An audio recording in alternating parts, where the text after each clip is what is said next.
Okay, so we talked last time about the two-step model and about what it is that we have to say before we say that perceptions and decision-making actually matter. What I want to do here is to highlight some of the big picture things about pathologies of decision-making. And by pathologies, pathology sounds like such a scary word. Really all I mean to say is things that aren't random but are identifiable patterns, things we see happen again and again, and things that we think have negative effects. That's really all I mean is behaviors that repeat themselves that have negative effects.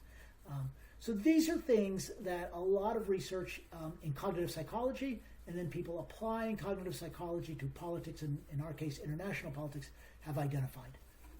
And it gets at the question of how rational are we, right? We all like to think that we make decisions rationally. This really digs into that question. How rational are we? Are we irrational? Or non-rational is a different way of framing that. To the extent that we're irrational or non-rational, are we irrational in predictable ways, which again gets at this notion of pathology? And to the extent that we are irrational in predictable or at least consistent ways, how does that help us explain foreign policy? Ultimately, the fourth question might be the most important, which is whether we can take steps to protect against these pathologies. And what's interesting about some of these things we're going to talk about, and they're covered in the textbook as well, is this applies to leaders of countries trying to avoid a mistake in deciding to go to war. But actually, these same pathologies of decision-making we encounter in our daily lives all of the time if we stop and start looking for them or start paying attention to them. Just as one example, particularly in the later years of the Cold War, this fourth point, there was immense amounts of effort put into trying to identify the pathologies or the decision-making glitches that might lead us into an accidental nuclear war between the United States and the Soviet Union. So in other words, in some cases, there's a great deal at stake in dealing with these pathologies. I'm not going to repeat everything that's in the textbook. The textbook digs into some of these in a fair amount of detail. But one of the things that I do want to stress is this concept of motivated versus unmotivated bias. And this comes straight out of the cognitive psychology literature. It's sometimes called hot or cold cognition. Right? Cognition simply meaning the processes by which we take in information about the world and evaluate it. Why does this distinction of motivated versus unmotivated bias matters? And again, unmotivated bias is basically we're doing our best to get it right, but there are some things we don't know, there are some ambiguities, and we make mistakes. And sometimes we make mistakes in predictable ways.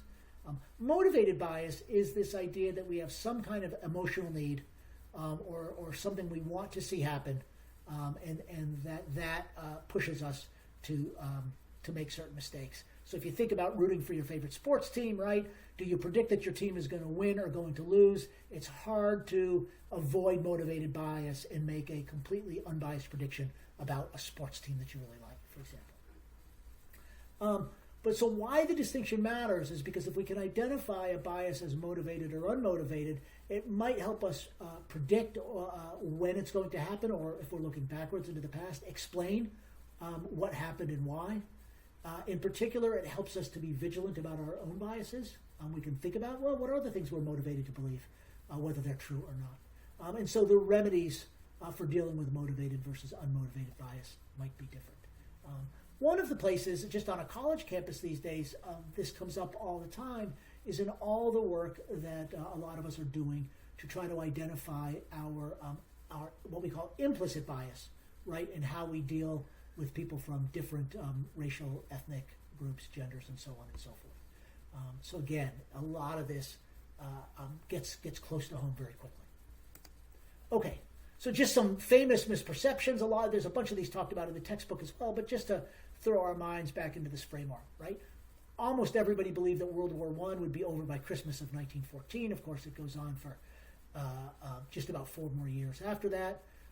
Most people in Europe in the late 1930s felt that Hitler could be appeased if he were just allowed to take a bunch more territory for Germany. The Soviet Unions, we're going to talk more about the Cuban Missile Crisis, but the Soviets believed that they could put these missiles in Cuba and that we wouldn't find out about it until they announced it publicly. Roughly about the same time, the United States believed that if we just put in some advisors to help give some good advice to the military in South Vietnam that the communist insurgency there emanating from North Vietnam could be stopped. That obviously turned out not to be true. Getting closer to the present, but still a ways back in time now, there was this belief that Iraq had an ongoing weapons of mass destruction program in 2003. That was the justification for the U.S. Starting that war. Turned out not to be true.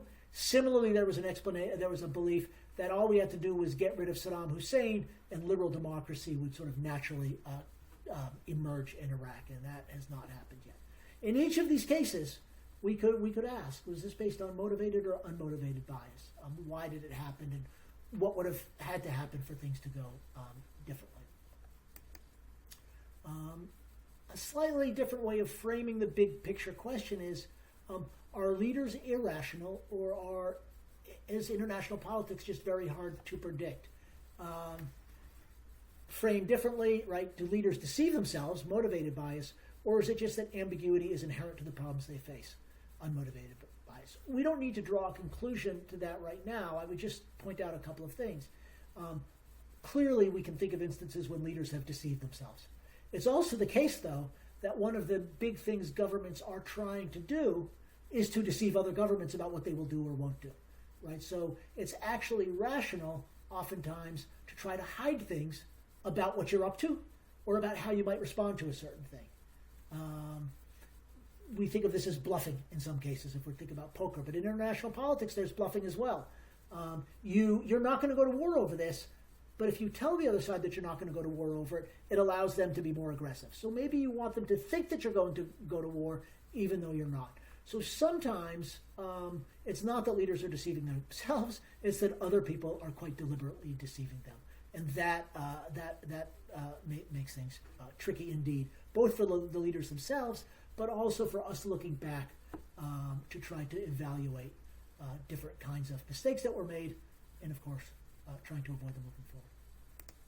So I think a good way to think about this is not about leaders being irrational, but another concept of bounded rationality, which is mentioned in the textbook. And a guy named Herbert Simon developed this notion a long, long time ago now. He eventually won a Nobel Prize for his work on decision making. And the point is this: when we say people are irrational, and people are irrational sometimes, but irrationality implies unpredictability and randomness. And the problem is that if we assume that people are irrational, then it basically gives us no basis on which to predict what they're going to do or to explain what they're going to do, and therefore very little on which we can begin to build our choices and our behavior. And so it's just kind of shrugging and throwing up your arms. And most of the time, I think there's good reason to believe that people are not irrationality, but rather that their rationality is bounded. In other words, what do we mean by bounded rationality? Leaders of countries are trying to do the right things for their country. They're looking at certain goals, and they're trying to achieve those goals, and they're trying to pick the strategies that will best lead to those goals. But they are confronted with a whole lot of uncertainty about what other countries are actually doing, about how another country might respond to something that you do, about how people in your own country might respond. So there's a great deal of ambiguity and uncertainty that leaders are faced with, and in order to make decisions, they have to fill in those blanks. And some of the time, they're naturally going to fill in those blanks incorrectly. Some of that might because of unmotivated bias. They might just get it wrong. Sometimes they might get it wrong because they're motivated internally, psychologically, to believe particular things and to disbelieve other things. And we'll talk again about some very specific cases of this.